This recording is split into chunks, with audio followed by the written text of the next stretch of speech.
So I'll go ahead and start us off. Welcome, everybody. My name is Sally Clark. I work for the University of Washington. I'm the interim vice president for campus community safety and part of your Othello UW Commons team. I am delighted to introduce our guest here tonight, Seattle Schools Superintendent Brent Jones. Dr. Jones is our guest here. And I would say scheduling a superintendent is an incredibly difficult thing, and I'm just really glad that this worked. Because I think when we put your name on the list, we were like, oh, this is never going to work. There's no way this will ever work. I'm going to read a little bit of Dr. Jones's bio. Dr. Jones is the superintendent of public schools and is dedicated to making sure all students thrive by transforming organizational culture and redesigning pre-K through 12 systems and supports. With extensive public sector expertise in strategic planning, community engagement, change management, and human resources, Dr. Jones has demonstrated experience creating the right conditions and systems for advancing educational justice. Dr. Jones has deep community roots and is a proud product of the Seattle Public Schools and the University of Washington. He did earn his master's and Ph.D. in Texas at the degree in education administration from the University of Texas at Austin. Yeah, the Texas thing. Very grateful to have you here. The facilitator tonight is my partner in advocacy for all things Othello UW Commons. Ed Taylor is the Vice Provost and Dean of Undergraduate Academic Affairs at the University of Washington, where he oversees educational opportunities that advance and deepen the undergraduate academic experience. A professor in the College of Education, his research interests include the moral dimensions of education, leadership in education, and social justice. His Ph.D. is from the University of Washington. Like with our programs, there'll be a conversation facilitated here, and then about halfway through tonight, and we have an hour-long program, we're going to ask you what questions you have, and I'll be the one who has the microphone at that point and facilitating getting the microphone to you when it's time. With that, thank you for being here, and I will get out of the way. Welcome.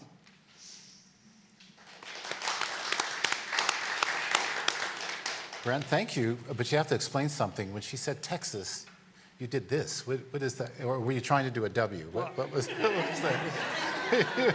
I have dual allegiance to the University of Washington and the University of Texas, and when they played in a recent bowl game, I was cheering for the Huskies.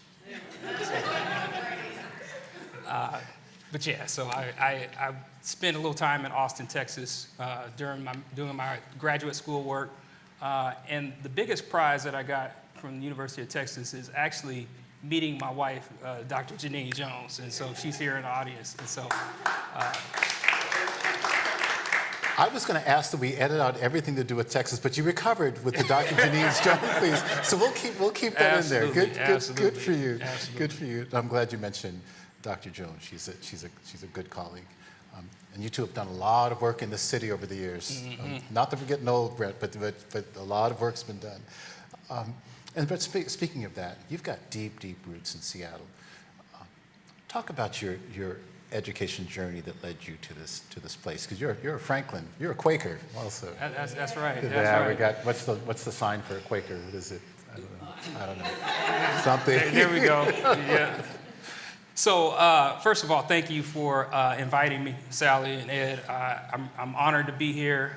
You all are just known in the community as conversation starters and change agents yourselves. And so me being in this space with you all at Othello Commons, where I grew up about 2 miles from here, is tremendous. And so I like that this is centered in the neighborhood, tangent to the neighborhood I grew up in. And so I really appreciate being in this space. I'm from this area. In fact, we used to go to shop right there and right across the street, and there was a place called Wigwam. I don't know if you all remember that, but it was the place that we used to go to get our tennis shoes, and we tried to hide them from the other kids because they weren't that great. But nonetheless, I'm centering you in my journey, and I grew up in the Mount Baker area. I went to school down the street at Sharpless, which is now called Aki. I matriculated through there. I went to Franklin High School, and then I wound up going to the University of Washington. I come from a long line of educators. My great-grandfather was a teacher. Subsequently, my mom was a teacher here in Seattle Public School District, and so education is in my roots. And so I grew up in this area understanding that education was important. And I did not know at an early age that there was an option to not go to college. It was drilled into me really early that we're going to have an education, college-going culture in our family and our extended family. So this area is near and dear to me, and I'm really pleased to be part of the fabric of what's going on here in Seattle. So that's my journey. So you grew up in this neighborhood. Talk about what it was like as a child in this neighborhood then, and how is it different now? Yeah, so I like to brag about my childhood. I think my childhood was unparalleled and unsurpassed. I had, as I mentioned, an extended family, a community of adults that really cared about me. I didn't really realize that until later on in life, that I thought everybody had this experience. And I want to extend this same experience to the young people in Seattle Public Schools. I want to make sure that they have a community that they grow up in where they're cared for, that adults are being intentional about creating pathways for them to have a sense of belonging, for them to be able to go and navigate in community and know that they're in places where they are, again, being cared for. I know that when I was growing up, we used to go to the community center, and we would go to any place in the city, and we would feel like there was a sense of belonging. Of course, we would have tangles here and there with people that had differences, but it was a safe space for us to learn, for us to navigate, for us to learn how to really be a citizen in the city of Seattle. And so we spent time from Seward Park to Discovery Park, and we had all of these opportunities that were ready-made for us as young people. So I'd like for Seattle to kind of get back to that. We had this. At least I had a sense that all of the organizations, the bureaucracies, were working together to make it a safe place for young people. And so I think that may be happening now when we're talking about concepts like One Seattle. We're really trying to bridge all of these different organizations to come together to really make it a great place for children to grow up in the same way that I did. The pandemic changed our community, changed our city, changed our world, really. And Denise Juneau was superintendent for a period of time, and you were supporting Denise. What did you see in Denise's work, in the work of the superintendency, that caught your attention? Yeah, so I think about not just Denise, but I had the opportunity to be hired by Maria Goodloe Johnson, and then there have been subsequent superintendents. And I see myself as a beneficiary of all the work that those previous superintendents did. One thing what I'm proud of that I helped with, I was one of the architects, and I was supported by Denise in this, is our creation of our strategic plan. We have a strategic plan that is lauded as being progressive, being targeted, and really set forth a trajectory for us to really focus on students of color, further some educational justice, with a specific emphasis on African American boys and young men. We were one of the first in the nation to have such a specific strategic plan. And so myself and others, really driven by community, were able to lift this up, and Denise made the space for us to be able to do that. And so other superintendents before that had started to think about concepts such as education equity. And so in 2012, we had a policy that was developed, Policy 0030, which is ensuring educational and racial equity. We were the second district in the nation, from my understanding, to have such a policy. So that work started back in 2012, and others before that were contributing to that. And then we, again, centered that in our ideation around that strategic plan that we did in 2019.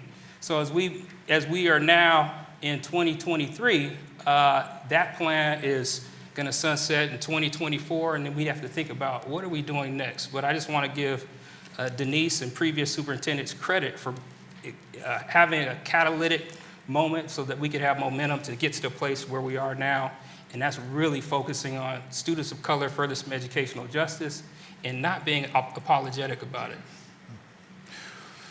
And so I also come from a culture on Sunday mornings, when you say something and it's meaningful, you can give some response. So I know something within there resonated with you, so you can be audible about that. Yes. So you got to see from the outside looking in at the work of the superintendency. And I was so proud when you were announced as becoming the assistant or the interim superintendent. You knew some things about the job and you said yes. What inspired you to say yes to the interim? And then what inspired you to say yes to the full-time position? In light of some of the harms that were going on in our city, in our community, especially around public schools. Yeah, so one of the reasons I took the job is, one, I don't like to sleep. I don't like to have peace in my life. I'm bringing a little jest to this. But I felt that, and others felt that I could make a difference. And one of the reasons that I took the job is because I'd spent 2 or 3 years in a role with Denise and others being the head of equity partnerships and engagement. My job was to really be out in community, doing community engagement, understanding what community wants, wishes, desires, needs, and demands were.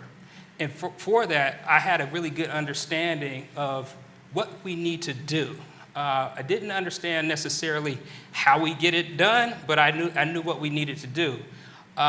The Seattle Council PTSA, I was working with them. I was working with the African American Male Advisory Committee. I was working with all of these really grassroots organizations that understood what we needed to do going forward. They poured into me, and then they had faith in me, and they tapped me on the shoulder and said, "Hey, Jones, will you serve in this role of interim superintendent?" My first response was absolutely not. My second response was absolutely not. And I found myself signing the contract, and then I started. This has been, honestly, a faith walk. It's the hope in what we don't see where we can go. And so I have faith in the community and all the people around us that were wedded to this vision around moving our system forward in a way that was going to uplift all of our students. And so we had done that previous equity work. I knew what it was all about. And the fact that I had a board who said, "Jones, we think that you can help us move through this and navigate through this system to get us to the place where we have outcomes," I said yes. And so I also got approval from my better half that we could do this, because she knew that this was going to be quite a taxing endeavor. But I don't have any regrets, and I'm glad that we're here today. So you got to look at the superintendency from the outside, and then you stepped in. Just give us an example of what the day in the life of a superintendent might look like. Yeah, no days are the same. I spend a lot of my time thinking about how to respond to demands. And this city is really intellectually smart. Do a lot of homework. Grab a lot of data. And they offer that information to me regularly and often. And it doesn't come in the form of inquiry. It usually comes in the form of, "You need to be doing this." And it comes in all different shapes, forms, and fashions.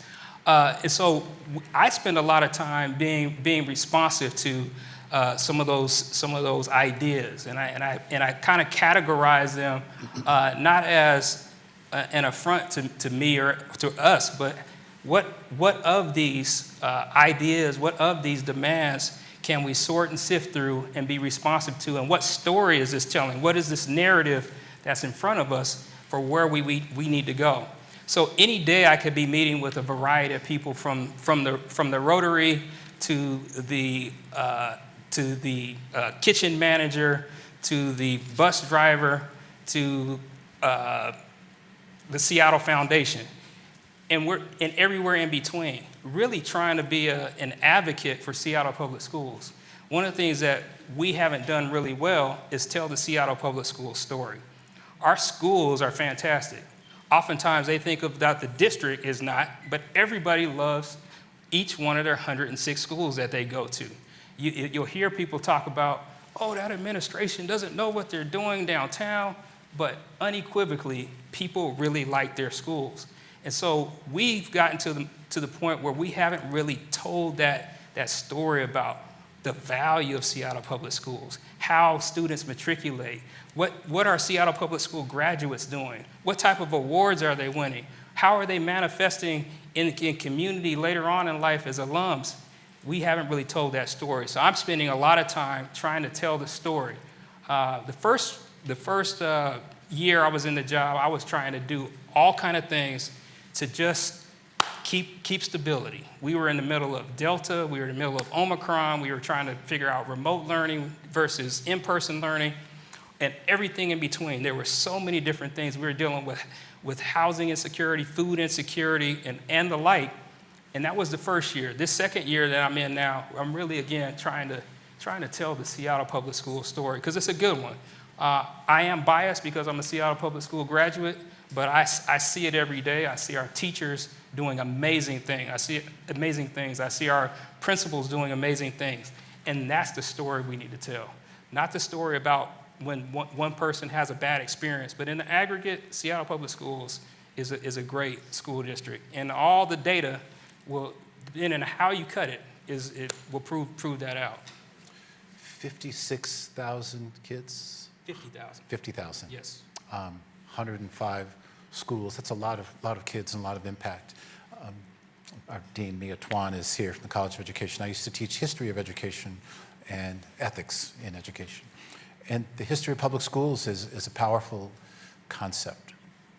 Democracy, full participation of all places of equity, places of full participation, preparation for inculcation in a democracy, full citizenship, places of joy and playfulness. Absolutely. Historically, that's what, and if the schoolhouse is all about that, then it works fine, teaching and learning. It's about a lot of other things, though. Your day involves, schools have become complicated places, the circumstances around schools. Talk about some of what goes on in and around schools that's above and beyond the mission of schools itself. Indeed. Seattle Public Schools has been around for 150 years. And I think in the 2023 context, we're being asked to do way more than what we've had to do in the past. As I mentioned, public health. We became, during the COVID days, the best vaccinating entity on the planet. We became the best testing entity on the planet. We learned how to manage that. We have, unfortunately, public safety issues, not just inside the schools, but on the way to schools. And we've been having to think through, how are we creating security, safe passage for our students to and from school? We have to deal with now social media issues. Those are acute, and they're ubiquitous. They're everywhere, and we're trying to figure out, how do we respond to those? Even recently, we've been talking about the AI situation. How do we manage through that? And so the socio-emotional issues that we're challenged with, and how do we bring enough adults with the mental health expertise to be able to be responsive to that? Food insecurity, what are we doing to make sure that our students can come to school well-nourished? Housing insecurity, what are we doing in those fronts? And so those are all really acute issues that impact the way our students can intake learning. Like, as I mentioned, we are, at school districts, we're all really a bunch of teachers. You know, that's who we are. We're just a whole bunch of teachers. Whether you're a principal or a superintendent, most of us are former teachers. Having competency in those other areas that I just talked about, and having a robust system and an infrastructure to do all those type of things, is extraordinarily challenging. I don't think we were designed to be able to serve in all those spaces. And so we're thinking about, how do we partner with other organizations? Because if we're spending our time being good at all those areas that I just named, I'm not sure that we are 100% focused on our mission. And our mission is teaching and learning at the end of the day. And so that is a true challenge that we have as we go forward. And so we're trying to think through, how are we partnering with other organizations, civic, the city, and the like, to really serve in those spaces, because it matters. And this isn't a Seattle Public Schools issue. This is our issue as a community. And the sooner that we kind of understand that, I think the better off we'll be. But it is certainly a challenge. And I was remiss in not mentioning, I'm meeting with people in all of those areas on a regular basis, as well as just the daily operation of a school. There's no greater act of faith, it seems to me, in a community than the act of, for those of us who have been parents, to driving up to a school and sending your child off into a building for a school day. And perhaps nothing more horrific than watching nationally as we bear witness to incidences of school shootings, and invariably superintendents are at the front of the schoolhouse door, having to stand in front of a microphone and say something. I saw you on television, and in one of those moments, what goes through your mind in that moment? Even thinking about it right now, it shook me to my core. I went to the school after that incident and looked at students who had been impacted by that, saw adults who've been impacted by that. That is not something that we should be experiencing in schools. However, what happens on the streets, in the parks, is now starting to come into schoolhouses. This isn't a Seattle Public Schools specific issue. This is an issue that's broader than that. I wish I could say we have the magic solution to that, but this is broader than that particular day. And that day was impactful on all of us. We're responding the best we can in terms of understanding a multi-layered approach to responding to safety issues. We're talking about how are we creating an ecosystem of safety. We're looking at emotional safety. We're looking at physical safety. We're looking at identity safety. Our bottom line is we want to have a welcoming, safe environment. That is our bottom line mission. We want to have classrooms where students can walk into a classroom, know that they're known by their name, their strength, and they're heard, they're seen. But to do that, and we all understand, at least as students, I hope you all understand, Maslow's hierarchy of needs, we can't get to this place of achievement and thriving until we have safety. And so that's a new initiative that we've undertaken at Seattle Public Schools to start to build in more mitigation for making sure our students, to the best that we can, aren't harmed. And so that's something that educators shouldn't have to really be thinking about. It's like, how do we mitigate violence, and how do we mitigate physical harm? That's foreign to this school district, but we are now part of, unfortunately, that cohort of schools that have had to deal with this. If that's not the work of the schools themselves, Brent, who are the partners that you most turn to keep kids well? Yeah, so we think about it on so many levels. We've turned to the pediatric mental health community. We've turned to all the way to the Seattle Police Department, having talks with Chief Diaz, and everyone in between. We're talking about how are we creating this ecosystem? Because it's not just hardening a building. It's not just thinking about mental health. It's a wide range of things that we need to be looking at. And so we've been invitational to different partners on how we're going to make this happen.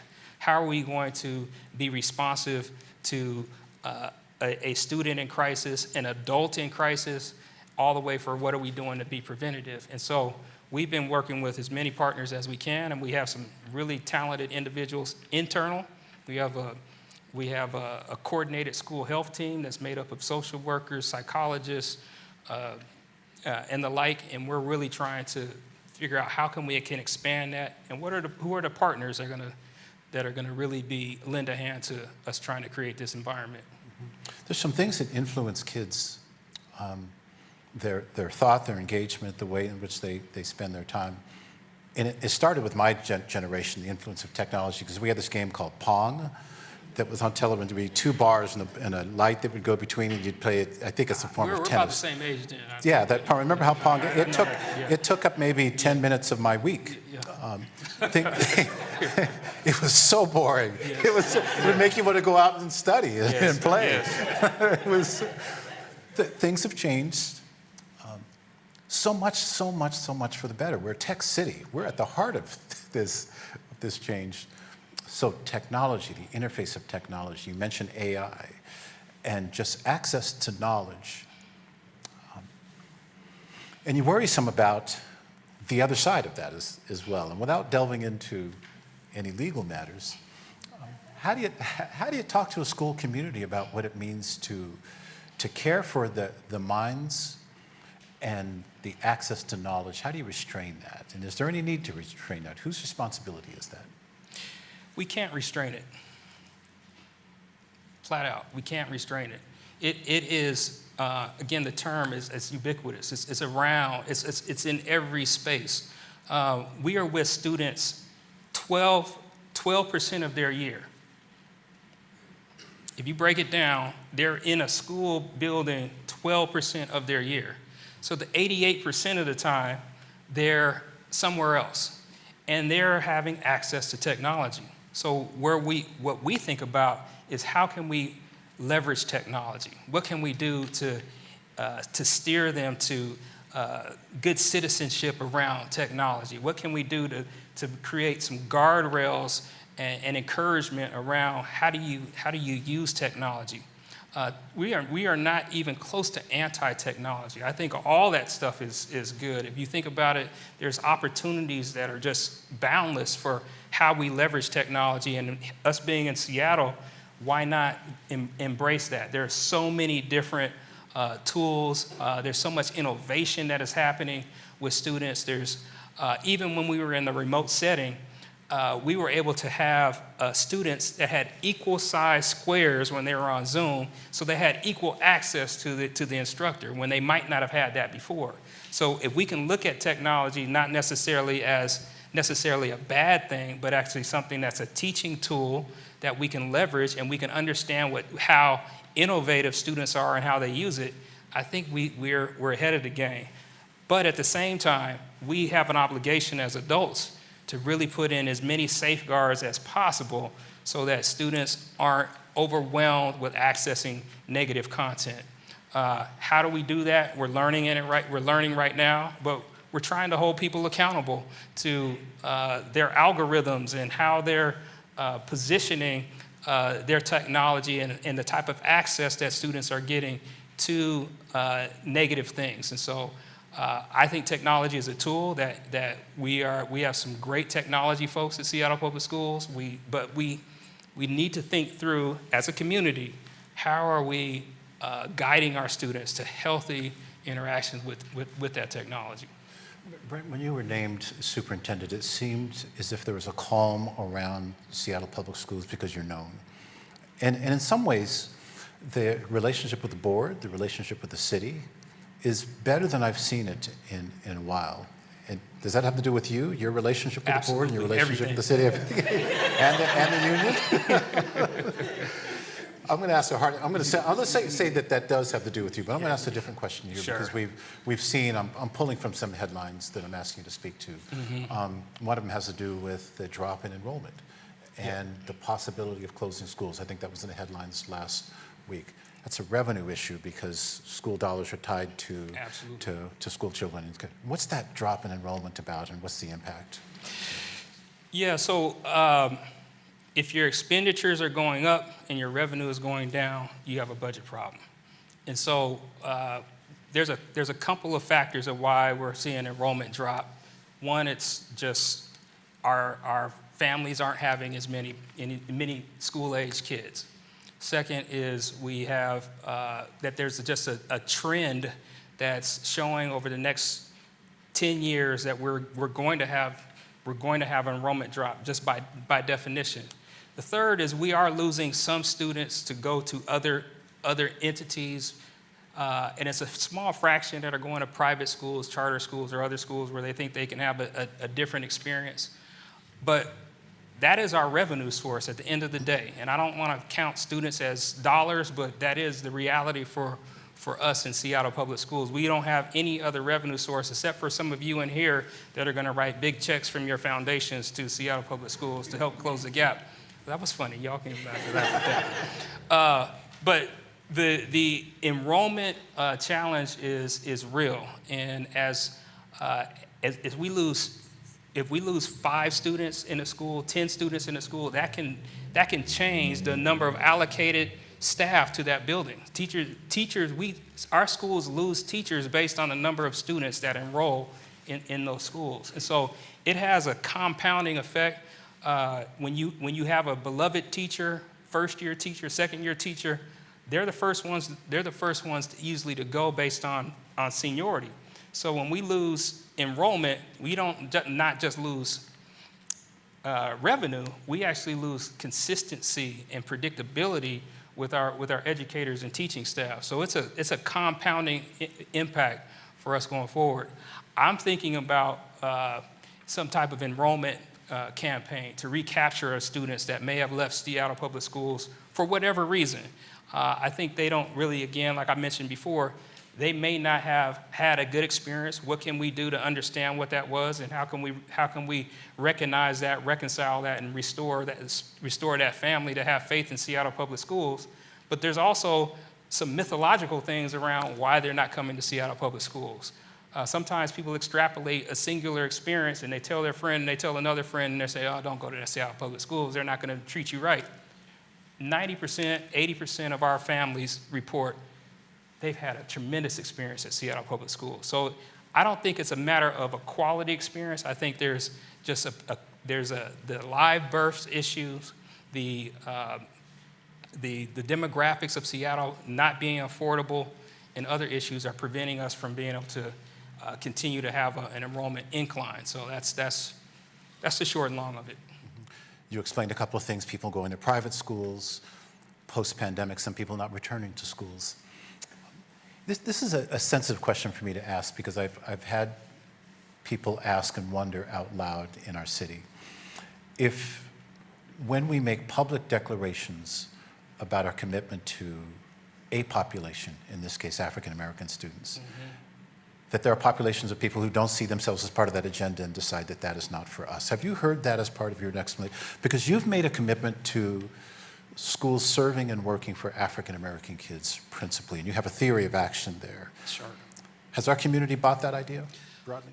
Well, giving credit to our community, as I started out, our community is smart. Our community understands what's going on.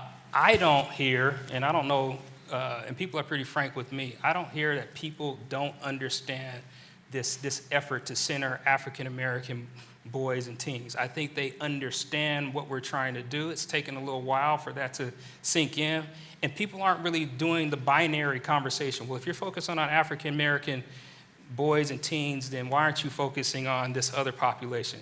I think people are understanding this targeted approach. I think people are understanding that this is what we're learning in terms of system improvement can be applied broader than to the African American male experience.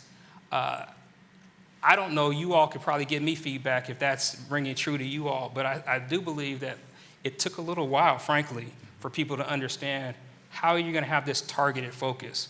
And when you have a group that's not meeting the standard, we've learned to not focus on the group. We've focused on the adults in the system to really improve so that the system yields better outcomes. I think our public has understood that. I like those snaps. That was good. I think our public is understanding that now.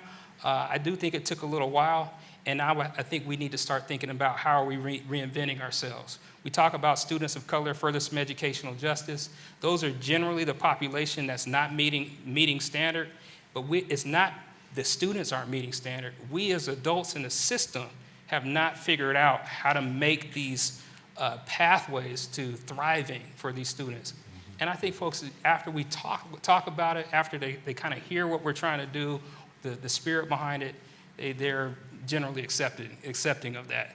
However, I do think some people will choose to go elsewhere because of that, because of what they think their understanding is, that they're losing something.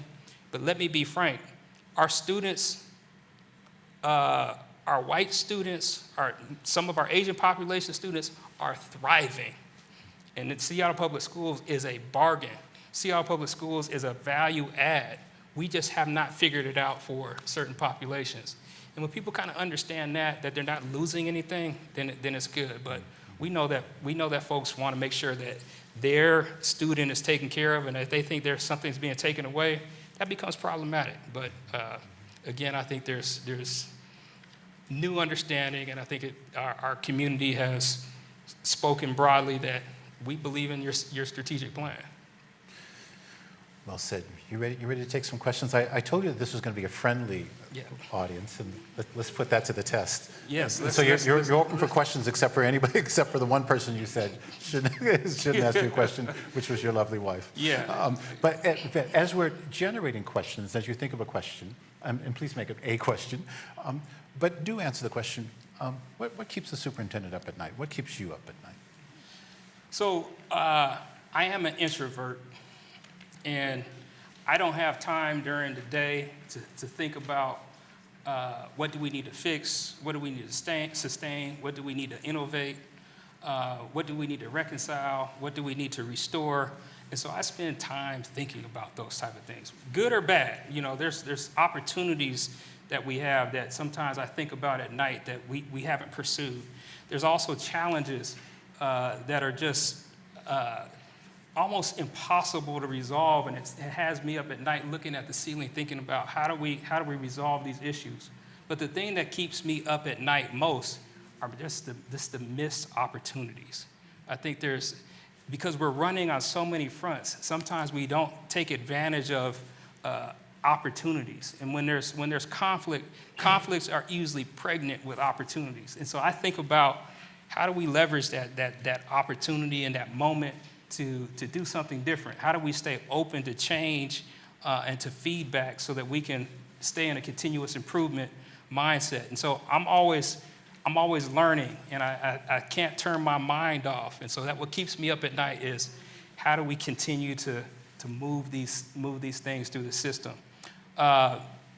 What's exciting for me is when we have a plan and we all know the plan, and we start to execute on the plan, and we see early outcomes.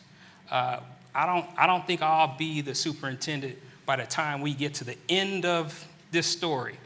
But what we're trying to do is build foundation for the future, and I believe we're putting the right rebar in, we're pouring the right concrete, so that the next generation, the next superintendent, the next cohort that comes along are going to see some successes. And so I get excited about the foundational stuff. That's when I do get to sleep, when I see we're putting in the right things. And so we're putting in a new governance structure that's focused on student outcomes. We're putting in a new, this is some geeky stuff now. We're putting in a new project management structure for oversight that's bringing us into alignment. We've done strategic abandonment of all the stuff that we don't think are going to be focused on third grade reading, seventh grade math, and college and career readiness. And we're getting really focused. Those type of things get me excited and say, are we all in alignment? Are we integrated in our approaches? Are we executing on our strategic plan? That's the type of stuff that I geek out about, and that's where I like to spend my time thinking about those things. That is geeky. You do fit. That's yes, really geeky. Absolutely. Let's take some questions. Who's got a couple? Who's got a few questions? And I don't take hard questions. I want to know how do we help students to have ambition and want to learn? Because I see that I work at Aki Kurose as a substitute teacher. And I notice that there's some students that they want to learn, and then there's other ones that are very distractive. And I just wonder, how do we get them so that they want to learn, that they have a future, or that's my question. So I'll repeat the question, Brent, just for the sake of the video. A teacher, substitute teacher at Aki Kurose, how do we inspire kids to learn, especially those kids, I think you said kids who may not want to learn. And I'm curious if there are kids who don't want to learn, if there's something else getting in the way of their motivation to learn. I'm glad you picked that up. I believe all of our students want to learn, and I would think you would agree with me on that. But sometimes how their behavior is manifesting, it would suggest that they're off track or that they're disinterested. I think it's up to us at the end of the day as educators to find ways to tap into those students. You have to find that teachable moment. You have to be able to be a student of that student. When I talk about being known by name, strength, and them being seen, that's our task. And so we have to dig deep and find ways for those students who have historically been on the margins to be centered in what we do. I think in education over time, we've focused on the student who appears to be engaged, and that might manifest as being quiet and studious and these type of terms, but we haven't really accepted that we have all kind of learners, kinesthetic learners, verbal learners, learners that come to school with great challenges. That's where we have to get skilled as teachers to be able to figure that out. And so that is the core of teaching right there. And as we talk about having a strategic plan focused on students of color for this educational justice, oftentimes those students are disciplined at a higher rate. They're excluded from learning at a higher rate because their behaviors don't comport to the system that we've stood up for so many years. And so as we think about moving into a different place and seeing outcomes for students that have historically not met the standard, it's on us as adults to continue to figure it out. And I appreciate you asking that question because that is the core challenge for all of us. You know, what are our strategies at the district level appropriate and robust and relevant enough to support schools, and the principals create environments in their school buildings to facilitate learning for each and every student. I think we tend to teach to the middle and not necessarily start at the margins and then saying, what do we need in the middle? So I appreciate that question. And we've been working on that probably for 150 years, but more specifically recently, when we've said we're serious about this business of equity and those on the margins, that's where we've had to get better. And that's what all of our racial equity, cultural relevance training, and all that type of stuff. And we don't do CRT, by the way, in Seattle Public Schools. We do culturally relevant teaching, that instead of the political piece. Yeah, I was just wondering how we can recruit underrepresented groups to be teachers in Seattle Public Schools when it's so expensive in Seattle. So, and that was a question by one of our newer faculty members at the University of Washington. Yes. And the question was, how do we recruit underrepresented teachers? There's a fundamental belief about the importance of those teachers, of teachers who look like the students themselves. Yeah, I'd say a good majority of the 297 school districts in this state would like to diversify their workforce. But there are not enough teachers coming through our respective teacher preparation programs to actually populate those open vacancies. And so part of what we're doing, we're being aggressive in terms of that recruitment, but we're also trying to grow our own. We have a program called the Academy of Rising Educators, where we're taking IAs and paras, and we're taking them through a process where they're learning how to become certificated teachers. And so it has to be a dual process around how are we growing our own and how are we being aggressive about recruiting. But I worry about all 297 districts all coming to your educational institutions trying to grab all of the diverse workforce when they're not even enough to go around. So we've recognized that, and so about 3, 4, maybe 5 years ago, we started that program. But we must do more, and I think there's opportunities, but also I think we need to reestablish that teaching is an admirable profession. I think we need to make teaching cool. I think we need to honor our teachers more so that when we have youngsters in high school who are looking aspirationally to what am I going to do next, that it's actually something that the community has lifted up as a profession that's worthy of a lot of praise. And so I think there's an opportunity there. So it's a lot of fronts. How are we proactive at the front end? How do we grow our own? And then there's this supply issue of how many teachers are available to be recruited. Because we got our fair share at Seattle Public Schools. We've been aggressive. And so, Dean Twan, has Seattle Public Schools been aggressive? Yes. All right. Mm-hmm. I have a question as we're having other, as I walk over here to Marcus. Did you start out as a teacher? Yeah. What did you teach? I taught earth science. Yeah, you all know what my major was? Take a guess. Oh, you're close. Zoology. Yeah, I was the only brother at UW with a zoology degree. But yeah, I really enjoyed it, and I was paid $18,000 a year. Yeah, and so so we got to continue to keep those salaries right so that people can be attracted to the profession. Thank you, Dr. Jones. And I got to say, you looking sharp, man. You looking like, Captain Sisko in Deep Space Nine or something, man. But I do have an actual question.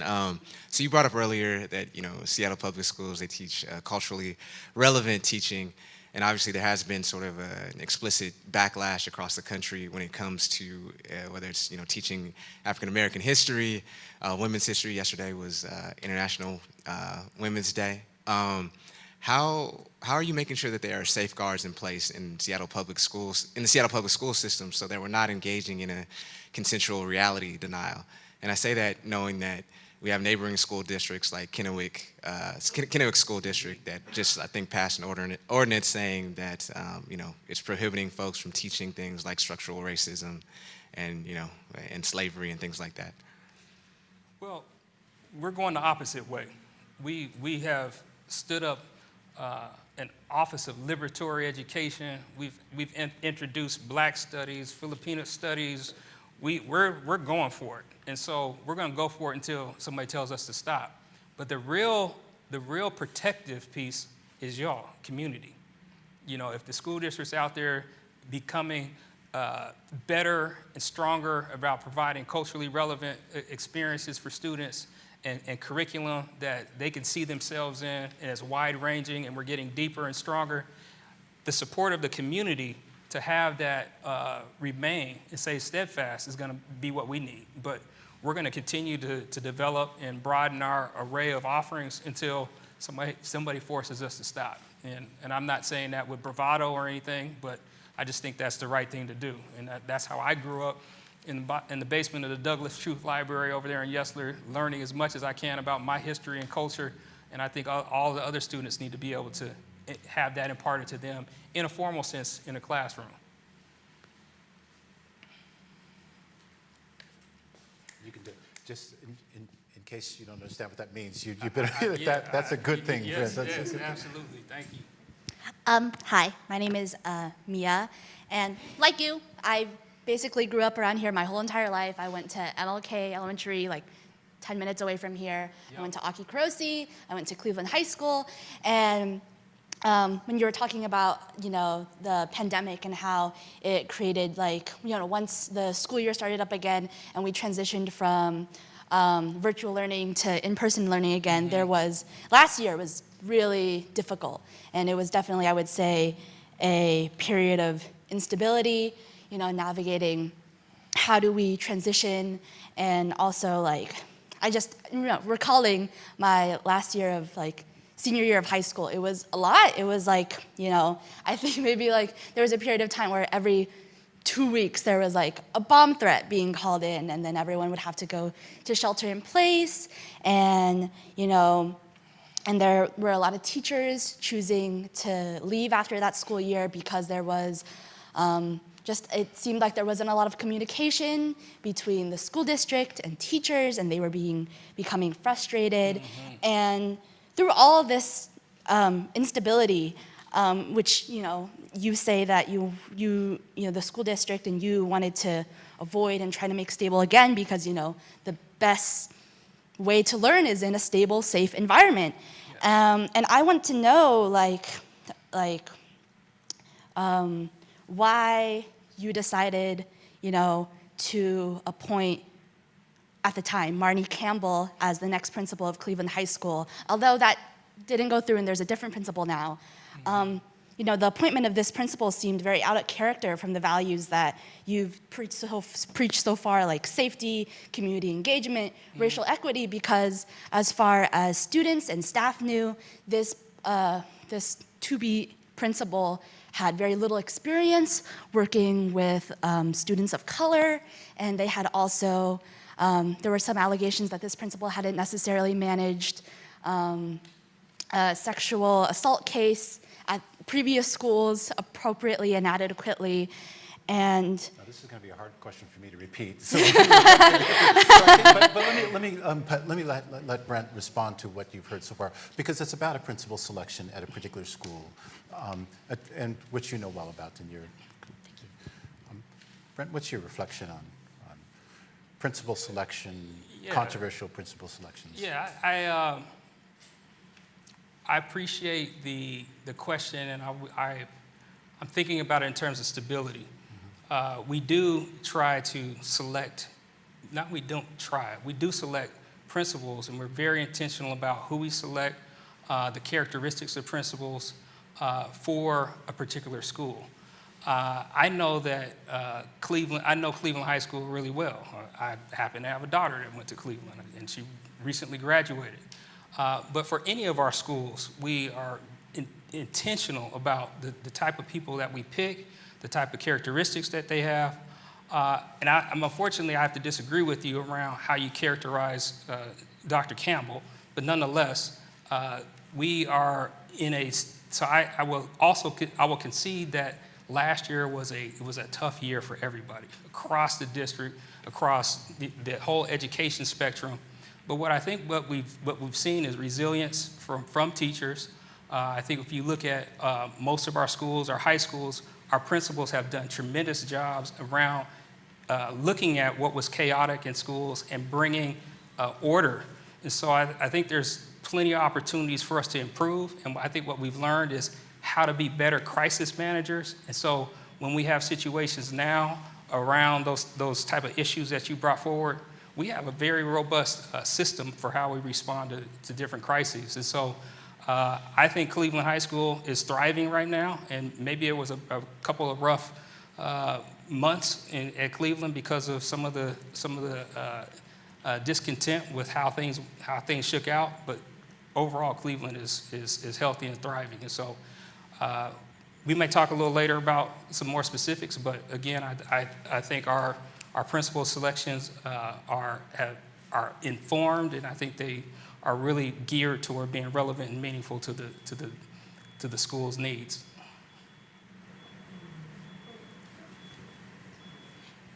Hi, I have lived in Seattle for about the last 8 years. I have been a parent in the Seattle public school system for about the last 8 years. And something that I think about a lot to my experience of Seattle is like this veneer of progressivity within the city. And I think about this every year. We get these budget cuts and maybe opportunities for more like innovation with how things are happening within our educational system. And I just see an increasing gap and disparity to educational equity and justice. So I'm really curious as far as like the specificity goes, as far as what Seattle Public School and then the people like us, the people could be doing to address this concept, this idea of the budget as a moral document, what needs to happen, what needs to occur in the city for the city of Seattle to be engaged and active in actually supporting the public school system here. Because what I've been seeing as a parent is this, again, the increasing disparity and like this movement of people towards public schools, charter schools, other options of privilege instead of actually coming back to and supporting the system. So any specific Ed, you're gonna need to break that ideas. question down for me. But I will try to answer it, but there were multiple parts, so if you could Well, you know, help me and so synthesize that. part of it is how do you rally the community back in support of the concept of the public school, capital P? And there's some competing claims now. Private schools have always existed. There are public charter schools that are existing now and other options. I'm curious your position on public charter. Seattle's position on public charter schools. Highline's taken a position. So speak to the bringing people back to the notion of the importance of the public school, rallying people back and believing again. John Stanford used to make that case. You remember John Stanford was pretty eloquent in inviting people back to believing in the public part of the public schools. Yeah, I wish I could be as eloquent and as inspiring as John Stanford around the value of public schools. But I think the implication in the question was that we're veering away from our commitment to equity. And I think you mentioned racial equity. We've stood up more programs in the last 5 to 6 years than ever. And those are now being, the spirit of those is not just being trained, it's being embedded now in curriculum, in training, in offerings. So if people are veering off because they think that the commitment from Seattle Public Schools has lessened, that's not true. We've actually doubled down, tripled down. We have the Department of Racial Equity Advancement. We have the Office of African American Male Achievement. We have other entities that are really focused on bringing more opportunities and more support to our students. Telling our story, as I mentioned before, around why public schools is a value, I think we need to get better at that. I think we have a lot to offer. Are all of our students thriving? No, but I do think we've acknowledged that, and we've acknowledged that in a bold and very transparent way. Can we get better? Absolutely, but we are on a mission embedded in our strategic plan, embedded in our goals, embedded in our governance structure, our board, around these are the things that we find to be most important. So we have a new governance structure called Student Outcome Focused Governance that have very specific goals and guardrails that says you will do things in a fashion that represent racial equity and equity in all its forms. And so I hope that answers your question, but I haven't seen us veer away from being about the business of equity. There's a lot that you've done at scale, Brent, and it's only been a short amount of time. But at some micro level, I have this sense. I was laying in bed the other day thinking and imagining that there's some kid that is growing up in South Seattle with an aspiration to be a zoologist, and that took an intellectual turn and may someday decide that they want to lead in the city of Seattle and perhaps even lead Seattle Public Schools because you said yes to this job full-time, Brent.